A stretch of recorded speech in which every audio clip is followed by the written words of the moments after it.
Indonesia, and we hope we can make collaborate more with Mr. Andy Fuller.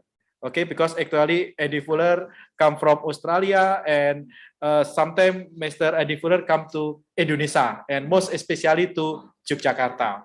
Okay, Mr. Andy Fuller PhD finished from University Melbourne and Tasmania, and is research. The first is about literature, Indonesia literature, or in bahasa sastra Indonesia about Afrizal Malna, Seno Gumira Aji Dharma. But his recent research is about football fans in Indonesia, and now it's about Front Betawi Rembuk, Mr. Andi. Alright, yeah. Yes, sorry, but the most recent research. Okay, his book has been translated into bahasa Indonesia, namely Sastra dan Politik, membaca karya sastra Seno Gumira Aji Dharma, dan Struggle for Soccer in Indonesia, and Flying Cities Making Sport. Okay, so if you like football in Indonesia, Mr. Andi is one of the most prominent intellectual about study football in Indonesia. Okay, thank you, Dr. Dimas and the department and the faculty on the collaboration, and especially to our student. Okay, if you football fans, you can go to Netherlands and watch football with Mr. Andi. Watching. What is your favorite team, Mr. Andi? Ajax Amsterdam or Feyenoord? My favorite team is this team, Sparta Rotterdam. Oh, Sparta Rotterdam. Okay, the oldest professional football club in the Netherlands. Okay, I have a scarf from Sparta.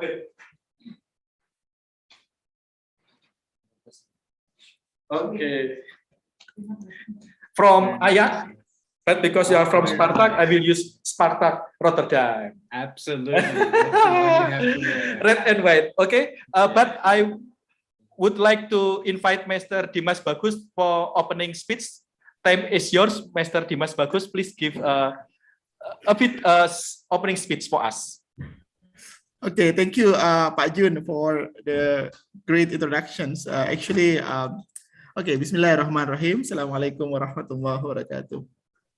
First of all, thanks to Pak Andi Fuller, thanks to Pak Fajar Junaidi for very great introductions, and then for accepting our invitation to this guest lecture series. So Pak Andi and Pak Jun, for your information that our departments of economics very actively engaged in the guest lecture series. So the main idea of this guest lecture series is basically to attract the student attentions and also to give the student other views so that the student can enhance and spread the experience, not only just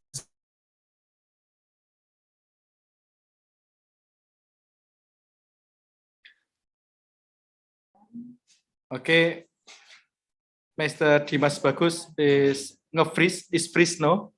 Maybe there is a problem about the connection.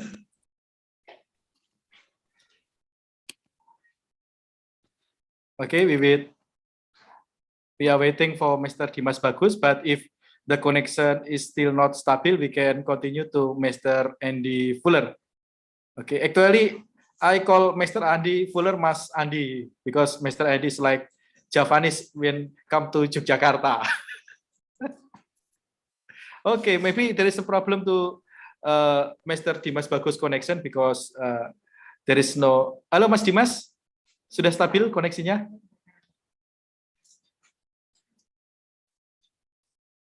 Okay. Okay. Yeah.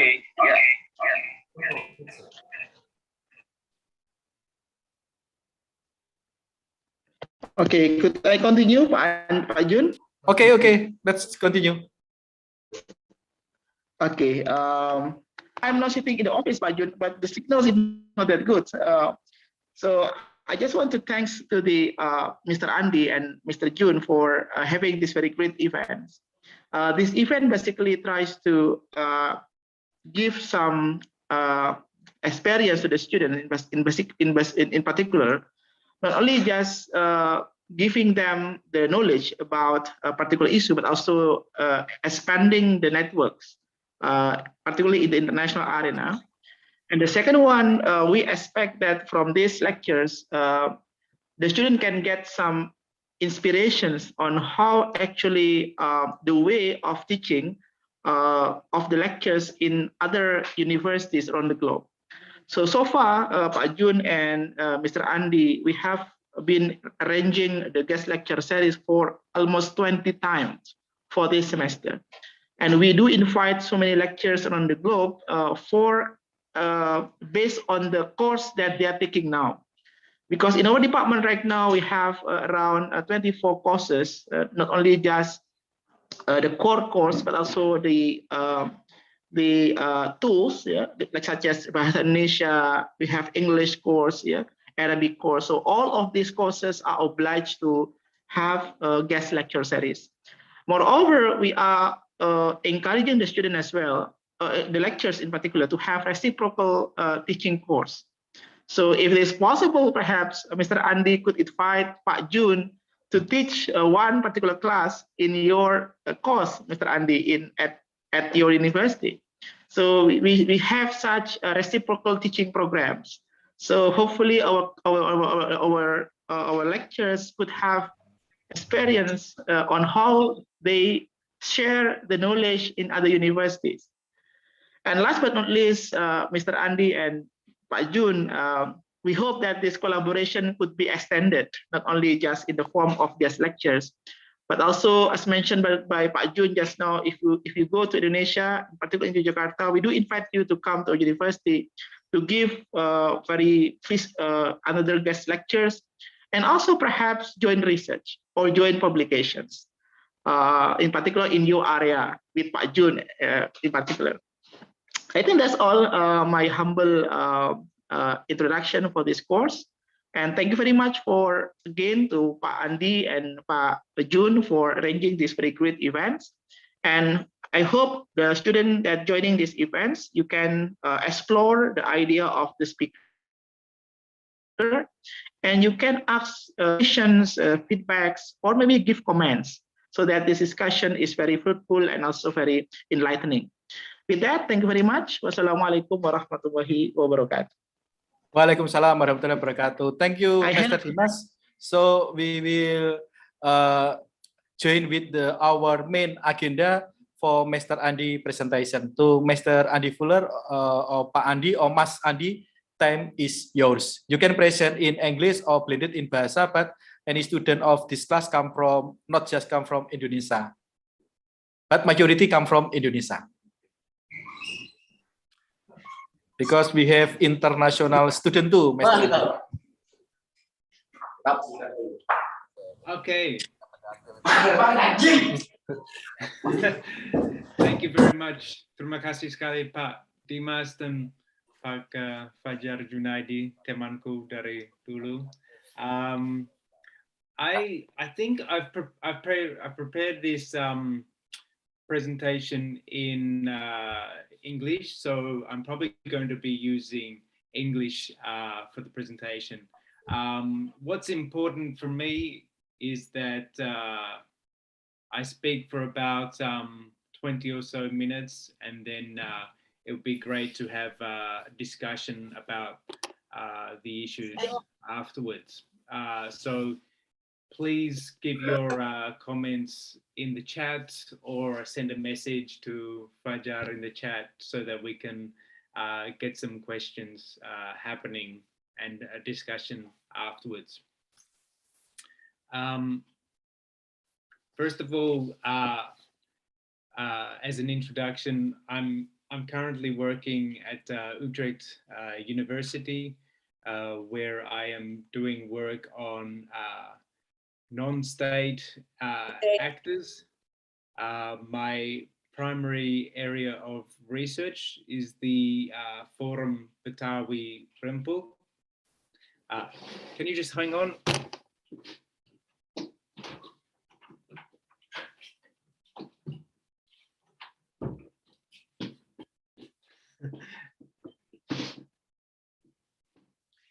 My primary area of research at the moment is the Forum Betawi Rempug, a vigilante organization in Jakarta, which perhaps many of you or some of you are familiar with.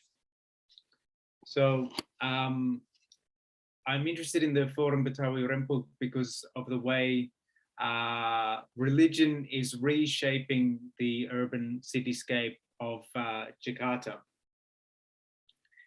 Separately from that, I look at how they represent themselves through the media, social media and the like. So, but for this paper, the starting point is something different, and that is the pandemic, which we've all been living through over the past year and a half.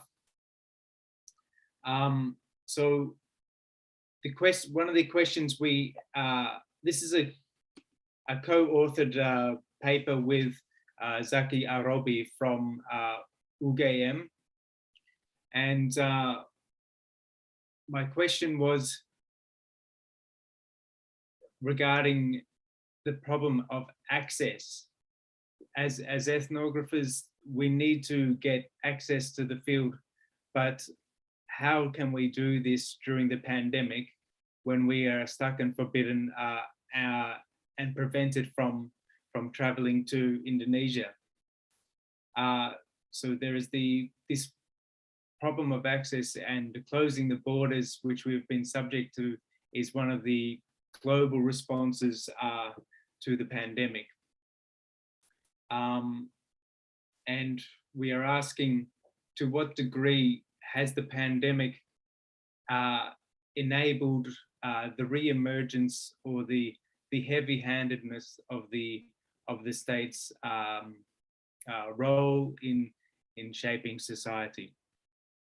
Some have argued that the state is slipping as a force, while the role of urban and governance is increasing.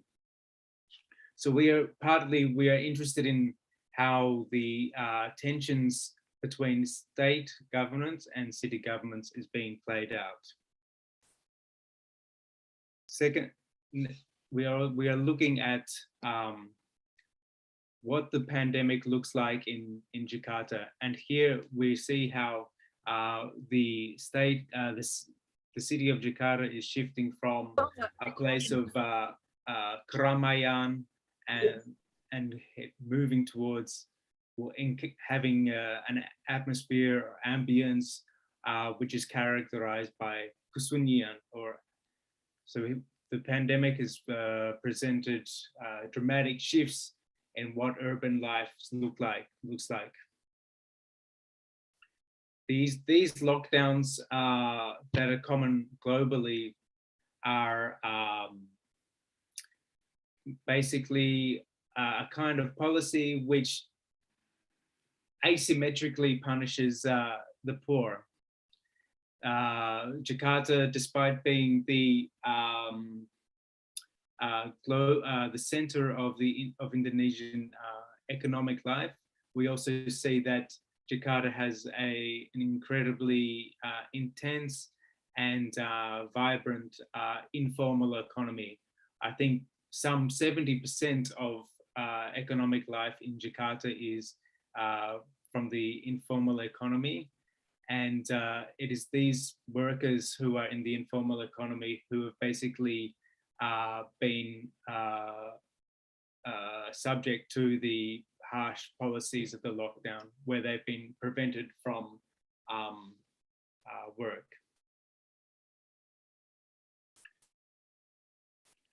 During the lockdown, we've also seen quite improvised practices at the local kampung level, where people have initiated lockdown mandiri, or independent lockdowns, perhaps as a means to counter the lack of service provisions from the state. So what does this crisis look like? I'm interested in what this pandemic means as a crisis in Indonesia. First of all, it's one crisis in an ongoing series of natural disasters. So first of all, we have the picture on the top left corner is a picture from 1998 displaying people trying to buy food and rice during the height of the economic and financial crisis at the time of the fall of Suharto. Secondly, there is the image of the tsunami in Aceh, one of the most striking images. Thirdly, we've got the Gempa Bumi from Yogyakarta, which may be still familiar to some of you. And more recently, in the bottom right corner is the recent image of the explosion at Mount Semeru, Gunung Semeru, letusan Gunung Semeru. So I'm using these images partly as a starting point because they remind us that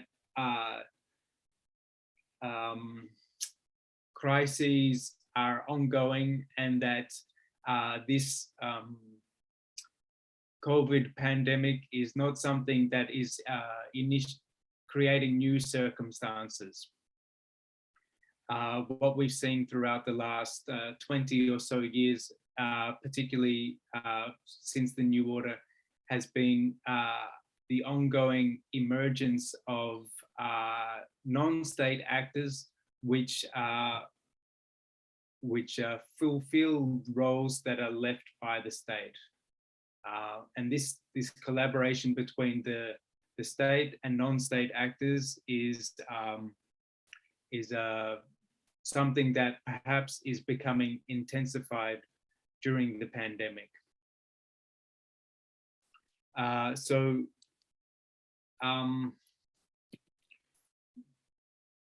The state's calls on the non-state actors such as Forum Betawi Rempug to help out with various aspects of policing, which is something that was initiated during the start of the pandemic when the police called upon the FBR to discipline citizens so that they would be wearing masks in public and the like.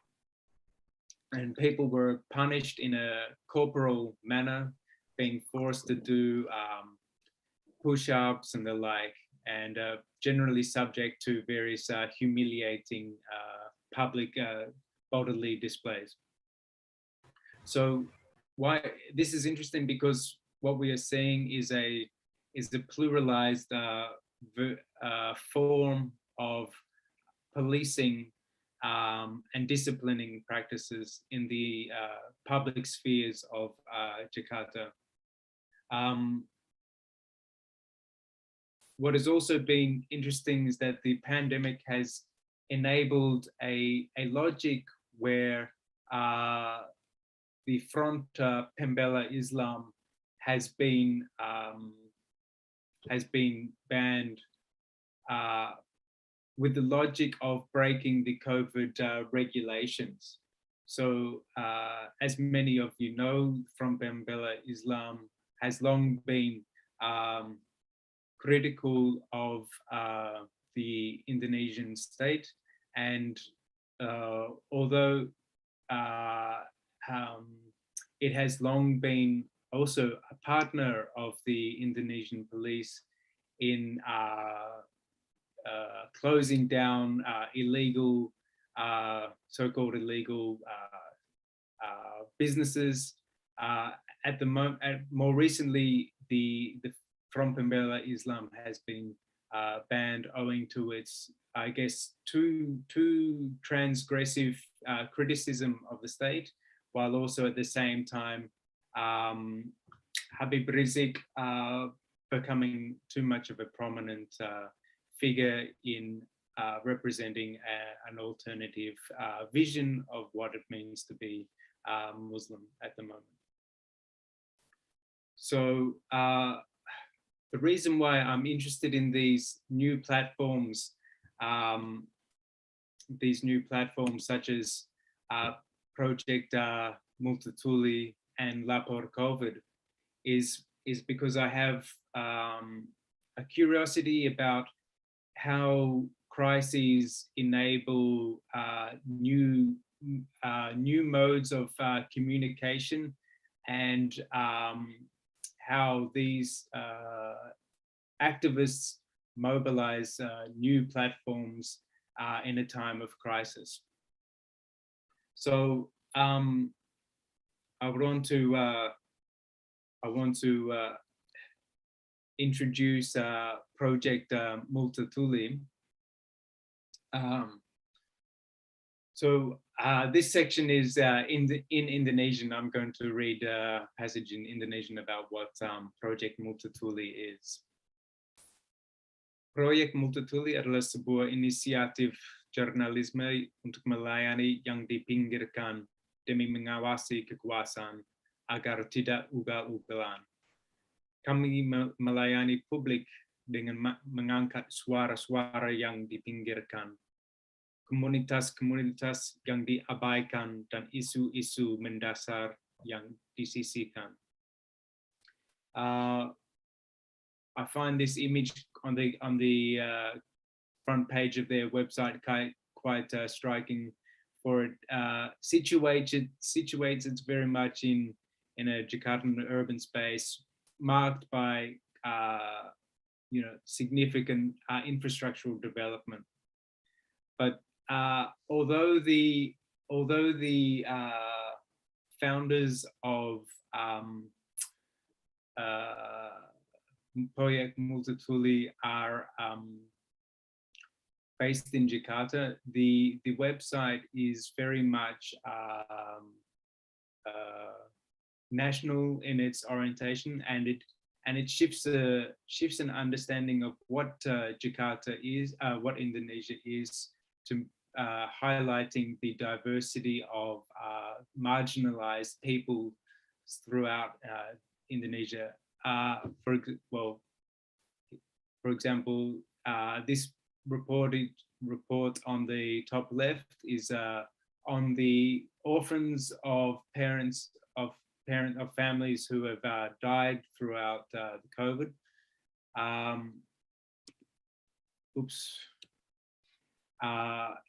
Here's the Nasib Orang Rimba, I think, in Sumatra. And we also have, these are indigenous people, I guess, living off the land, avoiding the COVID pandemic, which is very much an urbanized pandemic. But rather than suffering from COVID, they have limited access to food. The bottom left-hand corner, we can see a report of the attempts at closing and dismantling of the Ahmadiyya Mosque. I think it's in Kalimantan, sorry. And furthermore, so we're talking about komunitas agama yang dipinggirkan. So the Ahmadiyya, which is considered a heretical sect. Whereas on the right, we see more people who are subject to potential marginalization in the area of Bromo, East Java. Saya lanjutkan dulu memberi sedikit pengantar tentang Proyek Multatuli. Project Multatuli ada jurnalisme non-profit menyajikan laporan mendalam berbasis riset dan dalam bahasa Indonesia dan Inggris. Kerja-kerjanya menekankan kolaborasi antar media maupun dengan berbagai organisasi yang meyakini nilai-nilai yang sama dengan kami. Demokrasi, kemanusiaan, keadilan, sosial, keberlanjutan bumi, dan kesetaraan hak. Kami membuka sindikasi seluas-luasnya ke jaringan media nasional maupun lokal serta internasional dengan prinsip lisensi Creative Commons. Kami adalah reporter, editor, videographer, jurnalis data, desainer kampanye digital, di antara hal lain, yang bekerja dalam prinsip independen, adil, dan akurat. Kami membuka peluang-peluang pendanaan baik dari publik maupun yayasan nirlaba yang punya satu kesamaan, visi dan prinsip memperkuat demokrasi, membongkar kejahatan dan ketidakadilan sistematis, dan menyingkap kekuasaan yang ugal-ugalan.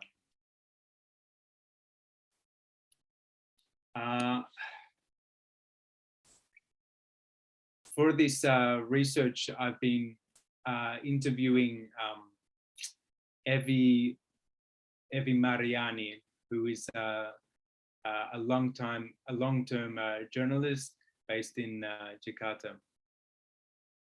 I also, when I spoke to her, this is I'll quote how she described the founding of Project Multatuli. I founded Project Multatuli as a public service journalism initiative. We want to tap into a news desert or a niche. So we decided to focus our journalism on serving the underreported. We wanted to hold power accountable, and we launched the website in May and have published some 30 or 40 articles because we believe in slow journalism. We only publish 3 articles per week.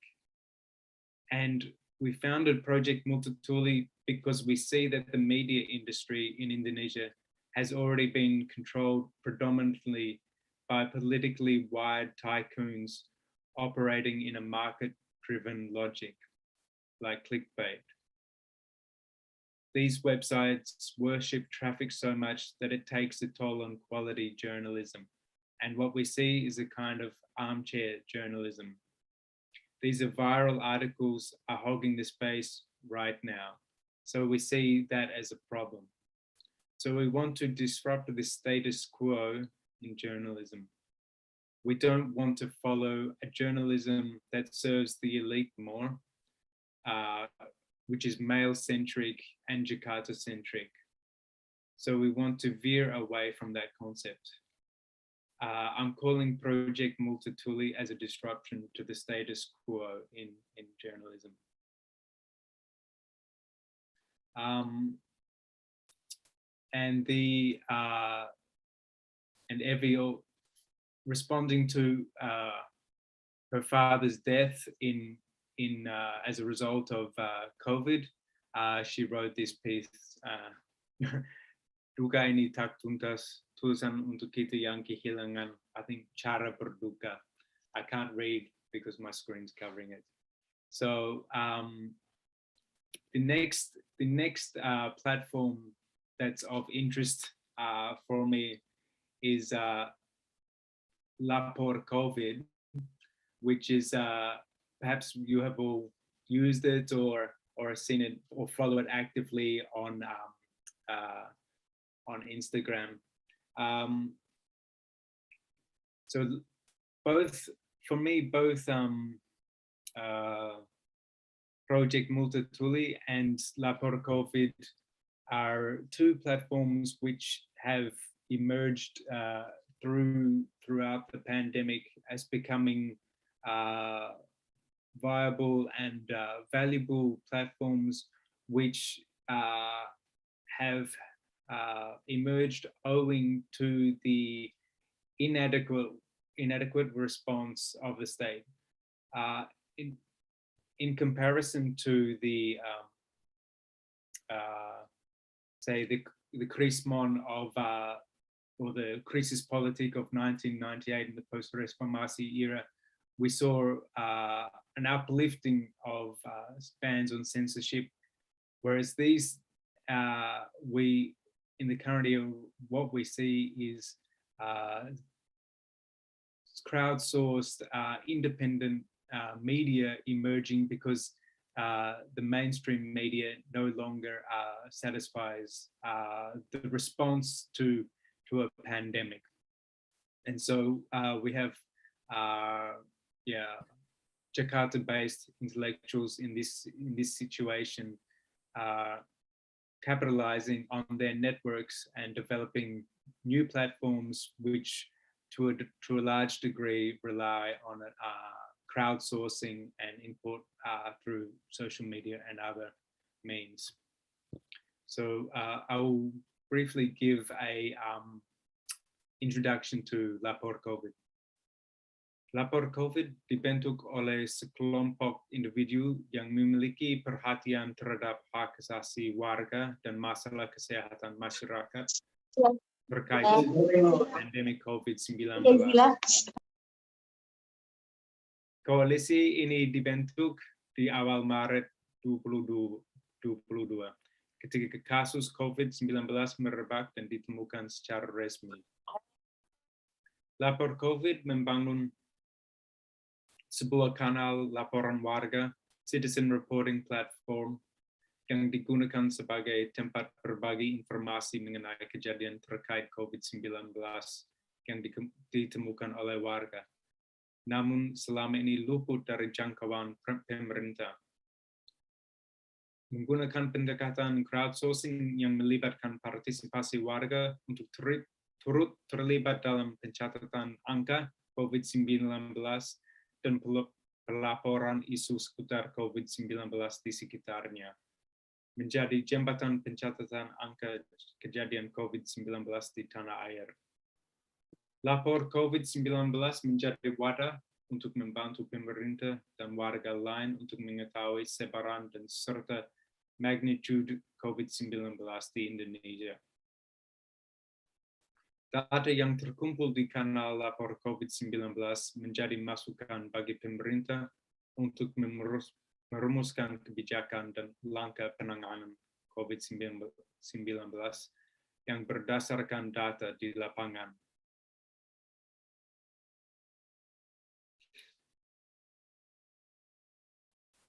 Okay.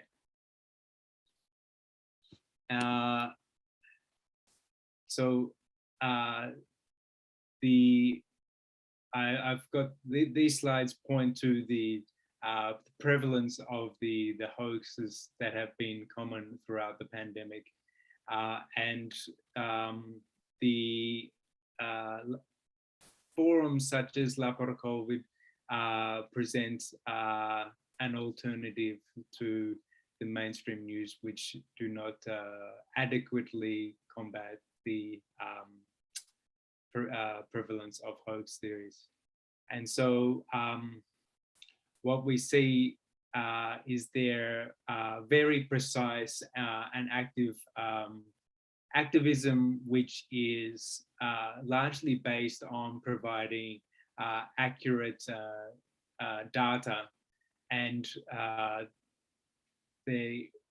but during the height of the pandemic, they also provided a service to help citizens get access to hospitals and to find the appropriate health service which could fulfill their health requirements.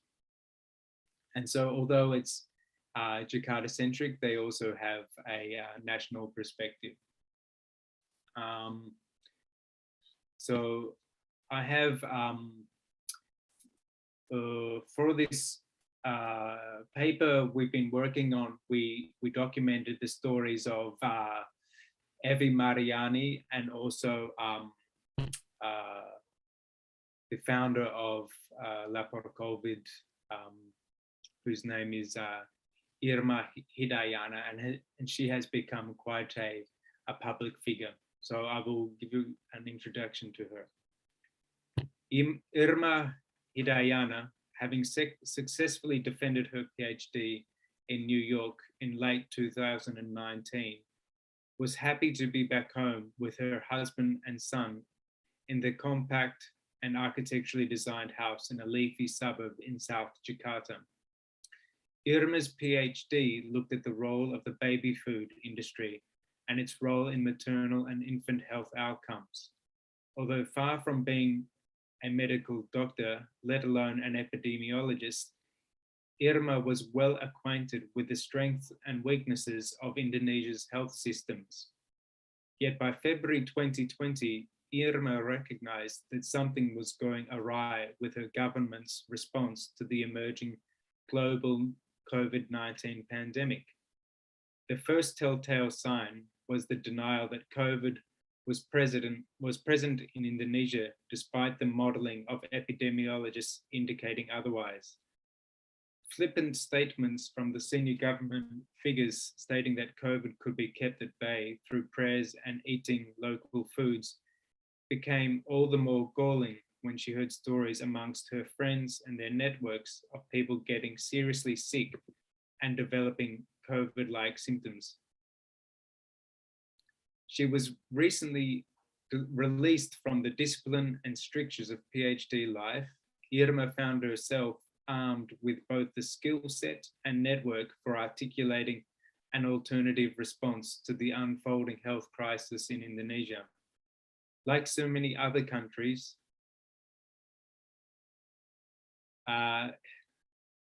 Indonesia lurched into uncharted COVID-saturated waters. Like Lapor COVID, which she established with both close friends and a broader pool of volunteers, has become one of the main resources for gaining a sense of the scale of the pandemic's impact in Indonesia. Irma and her Lapor COVID-19 emphasized that the military involvement in handling the pandemic in Indonesia has been ineffective and unnecessary, prone to corruption. She provides an example of how the military is involved in the procurement of COVID-19 testing kits, the intelligence agency's initiative to develop COVID-19 drugs, and the mobilization of security forces in rolling out mass vaccinations. Furthermore, Irma suggests that the same military officers have been used to intimidate health workers who protested about the long delay of their incentive payments. Irma's point is amplified by another one of our informants who affirms that the government has the tendency to treat the pandemic with a heavy-handed security approach. These informants pointed out how the state intelligence agency, Badan Intelijen Negara, has been involved in the distribution of bansos, as well as the development of so-called vaccine Merah Putih, which is proclaimed as a locally produced vaccine in Indonesia. While one informant suspects that the state apparatus attempts to manufacture the narrative that the people are bandel and not following their health protocols, the government is legitimate to mobilize the police and military officers to discipline the unruly people. Irma also criticizes the government and military for their role in procurement of vaccines. Finally, to conclude, I'm arguing that these actors, these non-state actors, these activists are engaged in the process of navigation. And for the purposes of this paper, we've been using navigation as a metaphor to describe how people cope in shifting and changing circumstances. So in the case of Jakarta, people have to constantly adapt to a city that is being respatialized through urban and neoliberal development, while also having to deal with an intensely contested public sphere where various non-state actors are competing for sovereignty and authority within the public sphere. So I think that's where I'll conclude the paper. So thank you for your time, and I look forward to some questions.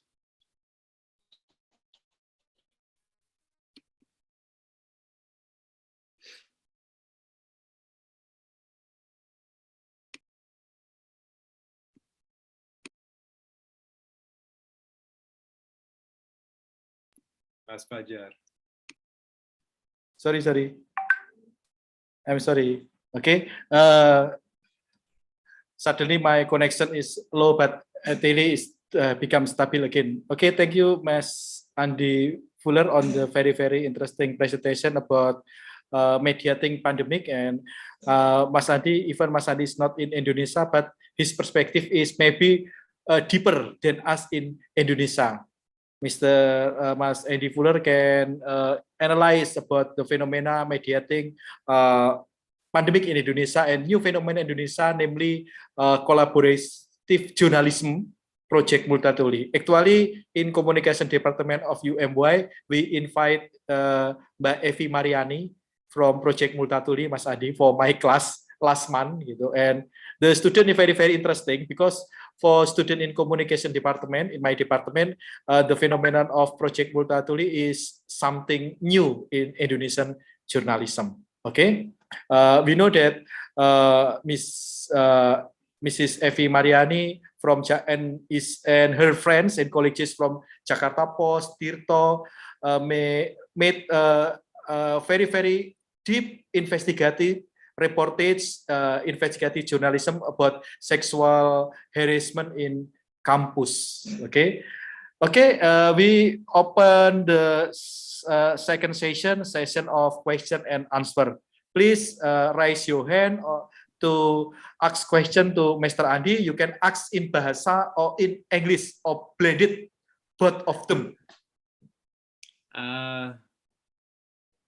Saya senang sekali kalau ada pertanyaan, tapi saya juga ingin dengar cerita tentang pengalaman dengan membaca media massa selama pandemik ini, dan apakah ada orang yang memang baca project Multatuli atau pakai lapor COVID. Jadi silakan saja berbagi cerita juga. Oke, teman-teman, silahkan berbagi cerita bagaimana teman-teman berinteraksi dengan media di masa COVID ini, because we must stay at home, so our time for make interaction to media is higher in the pandemic era. Oke, monggo, silakan. Boleh bercerita. Eno, Fernanda, you can, the other, Diana, Nita, Dinola, and other. Please unmute and you can tell your story, or you can ask a question too. Mr. Dimas. Oke, boleh bertanya ya Pak Jun? Monggo, sila Mas. Baik, thank you Pak Andi for your interesting presentation just now. So if we look at the pandemic COVID-19, actually sepertinya COVID-19 ini Pak Andi antara politik dan kesehatan Pak ya. Maksudnya terkadang setiap orang itu melihatnya itu pandemik ini menjadi sesuatu yang sengaja dibesar-besarkan begitu Pak. Walaupun sejatinya ini seperti penyakit-penyakit pada yang lainnya gitu sebenarnya. Nah, di satu sisi pemerintah saat ini mengalami yang namanya kesulitan ekonomi ya Pak Andi, because the budget deficit is quite large. Ya.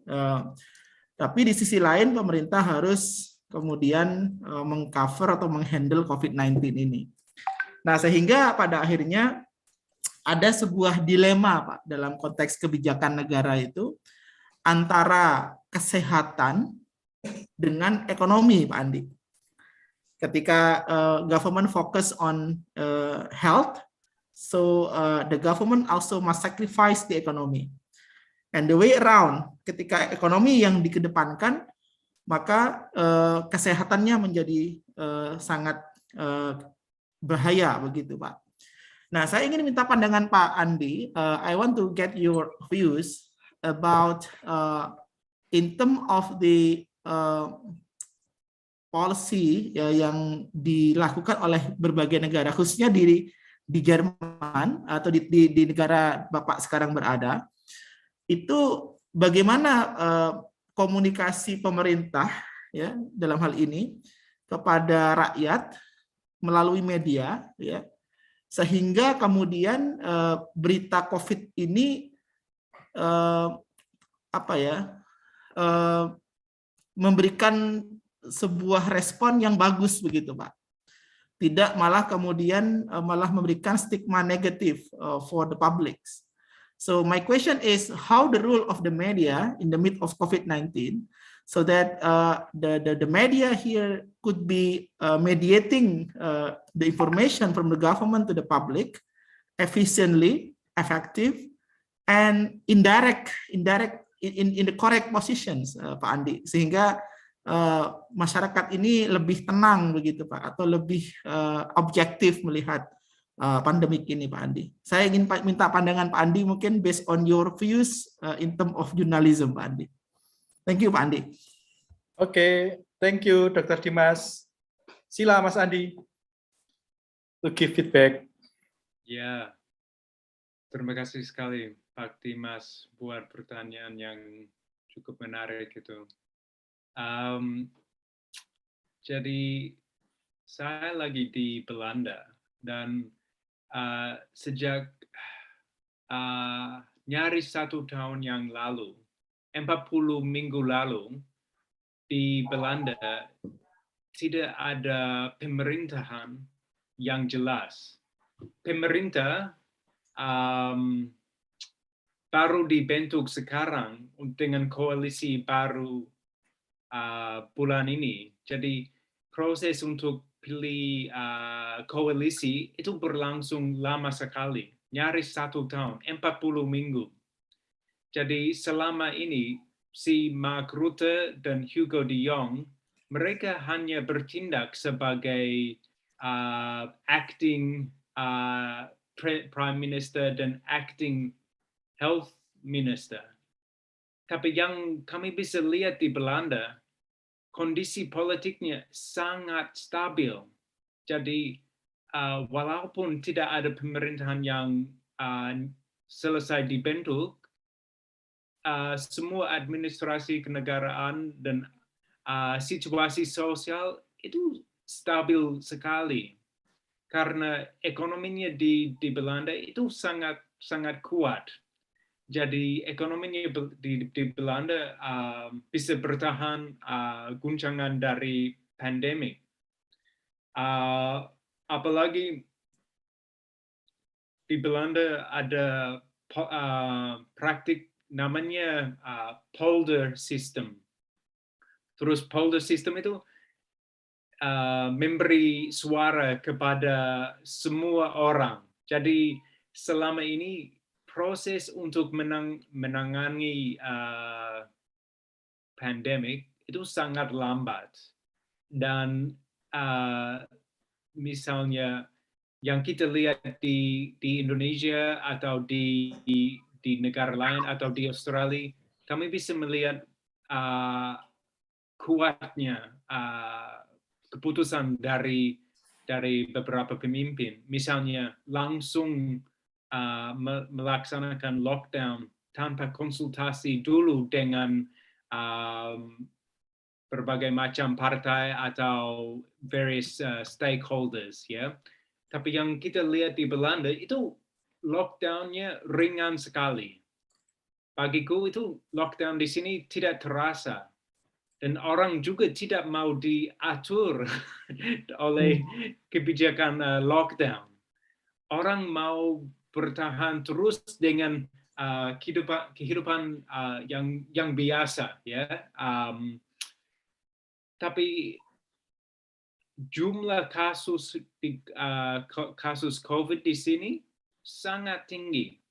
Tapi karena sistem kesehatannya di Belanda itu sangat kuat, rumah sakit secara umum bisa menampung jumlah pasien. Misalnya rumah sakit tidak secara umum tidak kewalahan, walaupun di negara yang kecil ini yang jumlah penduduknya 17 juta itu nyaris 3 juta orang sudah terkena COVID. Jadi jumlah kasusnya sangat tinggi. Tapi secara umum sikapnya Mark Rutte dan Perdana Menteri sebagai Perdana Menteri Belanda, dia tidak begitu menonjolkan diri sebagai pemimpin yang kuat. Dia selalu mau mengambil posisi yang menunjukkan bahwa dia berkonsultasi dengan banyak orang. Jadi agak menghindari figur sebagai sole decision maker. What's important is consultation, but that approach is very slow. And so the response to COVID, unlike many other countries, has been uncharacteristically slow. Thank you. Yeah. Okay. But this is only possible because the economy is strong and the health system is strong. Okay. Okay. Thank you, Mas Andi, Mr. Andi. Any question from student? You can ask question to Mr. Andy. This is a very best opportunity for us to meet Mr. Andi. Silakan teman-teman bisa tanya dalam bahasa Indonesia loh, enak loh ini.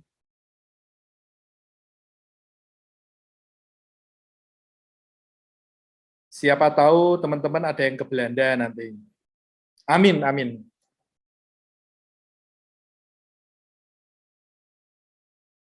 Oke.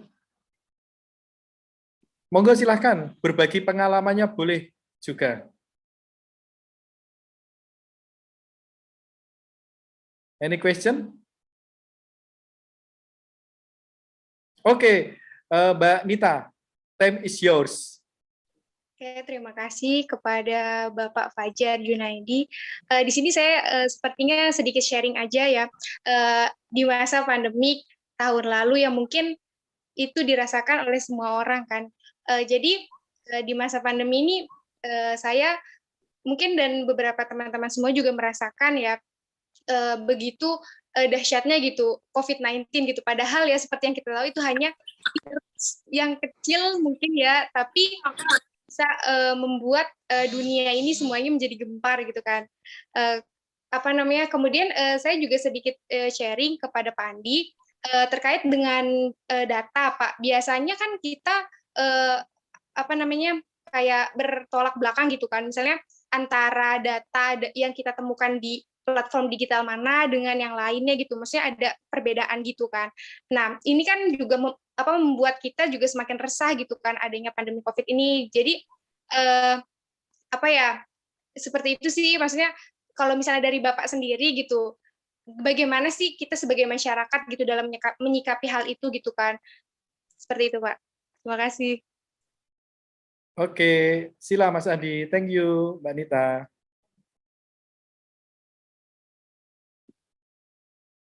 Ya, bagiku itu yang salah satu hal yang menjadi semakin menarik di Indonesia selama pandemi ini, betapa maraknya sumber informasi dan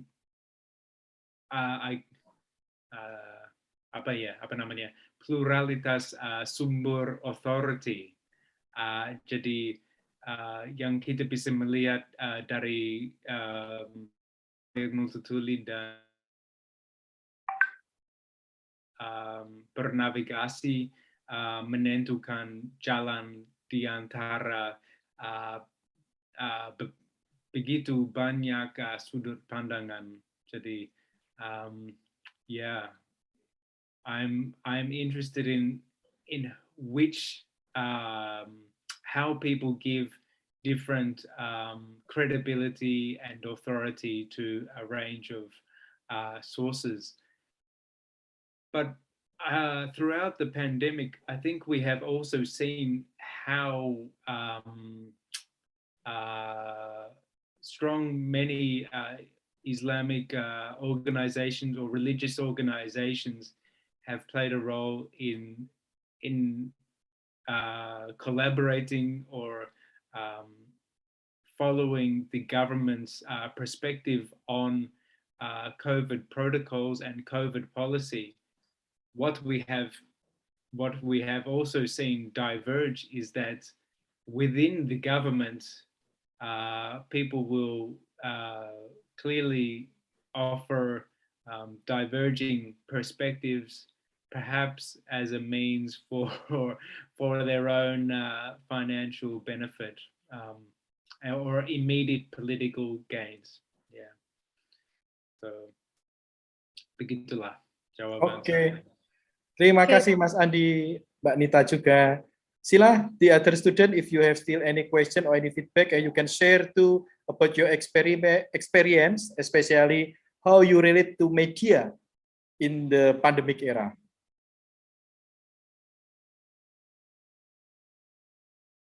Okay, Eno, Raisen. Thank you, Eno. Time is yours. Okay, I have a question about the media and media in the pandemic. Mix ya Indonesia. Tadi No problem, okay. Mr. Andi said in Belanda, Belanda have kasus COVID case yang tinggi, tapi saya rasa media tidak terlalu melebih-lebihkan tentang kasus yang ada di Belanda. Sedangkan in Indonesia, I think the media is more like melebih-lebihkan berita, sampai kadang menakut-nakuti. Padahal di tempat saya sendiri itu kasus cukup rendah. Tapi kalau saya lihat di berita itu kok kayak menakut-nakuti. Jadi sebenarnya media ini ingin apa gitu untuk masyarakat? Karena saya pikir itu kayak menakut-nakuti, padahal faktanya ya tidak terlalu over seperti itu gitu. Kenapa di Belanda kok bisa ya adem gitu beritanya, menyampaikan berita di media tuh apa adanya, sedangkan di Indonesia kadang ya seperti itu faktanya. That's all for me. Okay, Eno, thank you. I think one of how I would characterize the general attitude here to be one of regarding COVID as not necessarily a serious threat. Yeah, people. The Netherlands, the Dutch population has very good health practices, both in terms of individuals and also in terms of the infrastructure. So many times people who get COVID do not have many or any comorbidities. So they don't suffer from the serious effects of COVID, but what we see more being valued is the continuation of everyday life as normal as possible, which means maintaining face-to-face contact and face-to-face learning or work as much as possible. So even over the past few weeks, when the number of cases in schools has been really high, schools have been kept open, but only maybe 1 or 2 days ago was the decision being made to close schools a little bit early over the Christmas period. But you will not see. There has been very little hype about COVID, but there, like many other places in the world, there has been protests in which the government's policies have been regarded as being too strict. But I think if you regard the media as being hyping of the COVID, perhaps that is the strategy out of the realization that there is COVID does pose such a great risk to Indonesia, where the health system is largely under-resourced.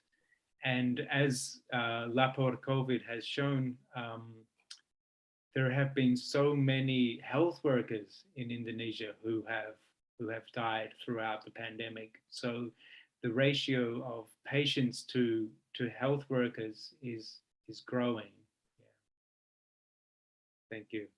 Okay, thank you, Mas Thank Andi. you, Mr. Andi and Mr. Thank you, Fajar. Eno, on the feedback. Okay, maybe we still have one question again, or one feedback again. Please. One more question.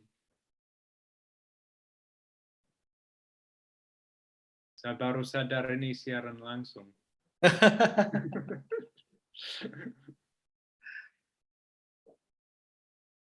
Sila teman-teman. Banyak mahasiswa datang. Yes.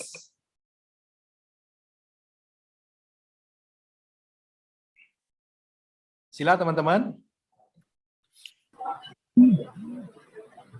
Yes. Okay, Sir. Zain. Okay, thank you. Time is yours.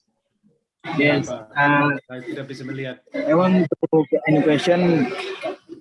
Mungkin bahasa Indonesia saja ya. Ya, okay, no problem. Okay. Muhammad Zain. Jadi gini, kan yang tadi kan sudah jelaskan perbedaan antara sistem pemerintahan Indonesia dan sistem pemerintahan Belanda sendiri. Yang lebih mencolok dari perbedaan antara sistem Indonesia dan sistem dari Belanda sendiri itu apa, dari segi ekonomi maupun dari segi sosialnya sendiri. Mungkin itu, terima kasih.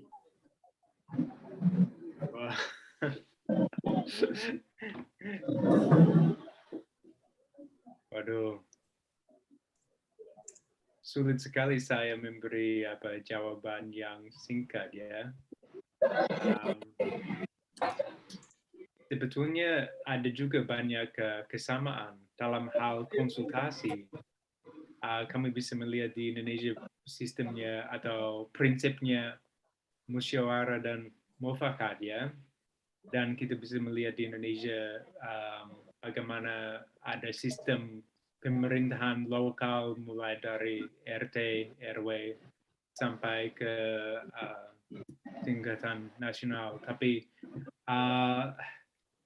yang sangat kami bisa melihat di Indonesia sekarang itu cukup intens konfliknya antara berbagai macam interest antara yang nasionalis dan yang Islamik dan tapi di tingkatan sosial. Jadi di Belanda itu selalu menekankan masa yang lama, jarak jauh ke depan. Tapi di Indonesia saya sering melihat itu keputusannya sering diambil hanya untuk mendapat atau meraih suara yang lebih banyak. Ya, kurang lebih begitu, Mas. Okay, thank you, Mr. Andi.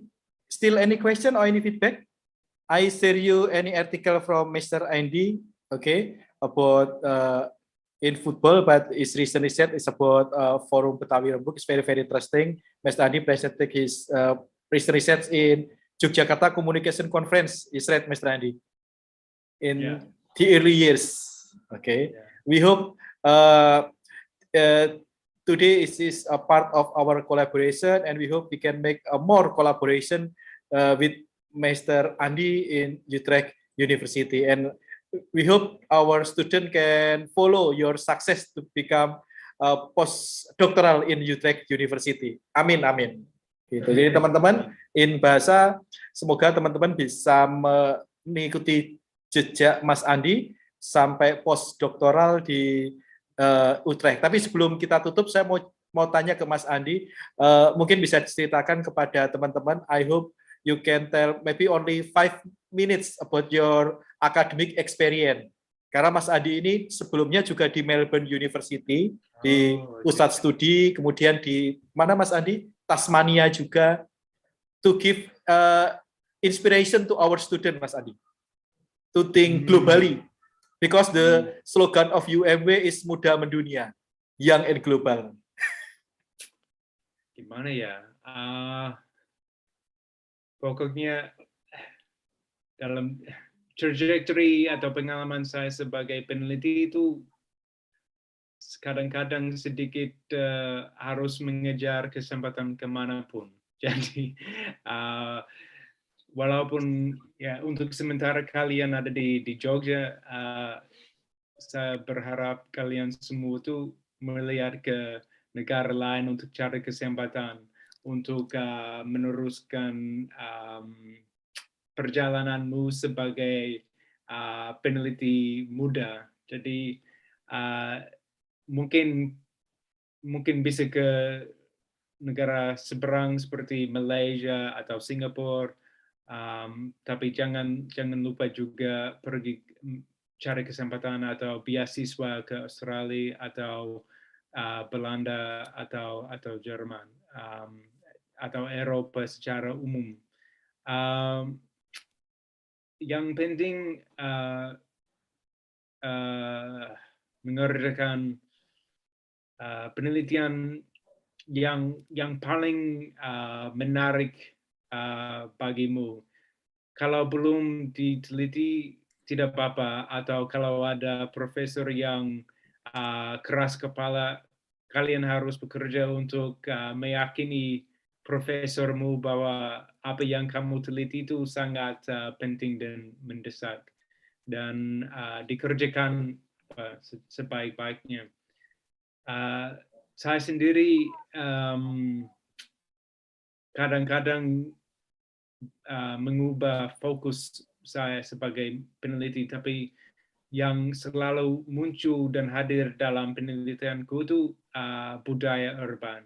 Jadi yang penting bagi saya itu tetap ada sesuatu yang selalu memberi pusatnya dan fokusnya kepada penelitianku. Jadi walaupun saya pernah meneliti sastra, agama, sepak bola, itu selalu berpusat pada kebudayaan urban.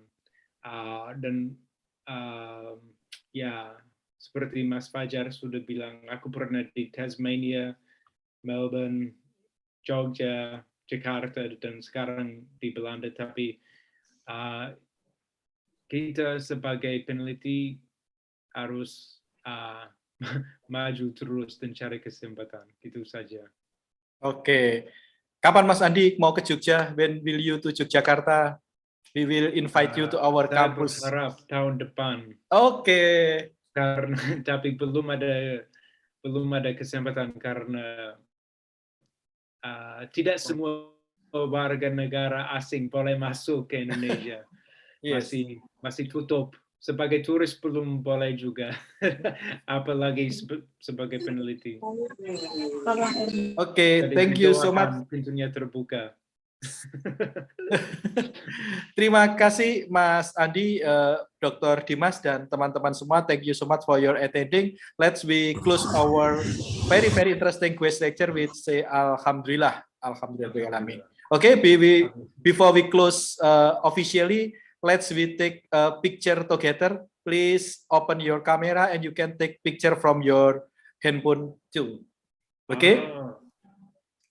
Okay. Screenshot. Slide first. The first slide. Please open your camera. The first slide. Okay. 1, 2, 3. First slide. The second slide. Please, second slide. Open your camera. Open your camera. Okay. Second slide. Please open your camera. 1, 2, 3. Halo Madiba, how are you in Africa? Okay, the third slide. One, please open your camera. 1, 2, 3. Okay, thank you so much, Mas Andi. Okay, and Dr. Dimas and all best student from Faculty of Economic and Business Universitas Muhammadiyah Yogyakarta. Assalamualaikum warahmatullahi wabarakatuh. Waalaikumsalam. Semuanya. Thank you. Halo Mas Andi. Thank you Mas Fajar. Malam lihat timnas Indonesia Mas Andi. Terima kasih ya. Yes, Indonesian football national team against Vietnam. Oh, okay. But Vietnam is better. Indonesia ball position only 30, 70 from Vietnam ball position. Oh. Very bad Indonesia. But the score Indonesia get without point. Okay. Maybe tomorrow Indonesia against Malaysia. Oh. Okay, you can watch in video application. I will share you because to start today there is a sentiment between Indonesia and Malaysia growing in the Twitter. The before match between Indonesia and Malaysia, usually there is a tweet war between Indonesia fans and Malaysia fans. Where is the game being played? Between Indonesia and Malaysia, because diadakan di mana? Di video application. Oh, okay. Streaming. Okay, I will send you in the WhatsApp. Yeah. The link. Thank you. Okay, thank you, Mas Andi. Oke, mohon izin teman-teman.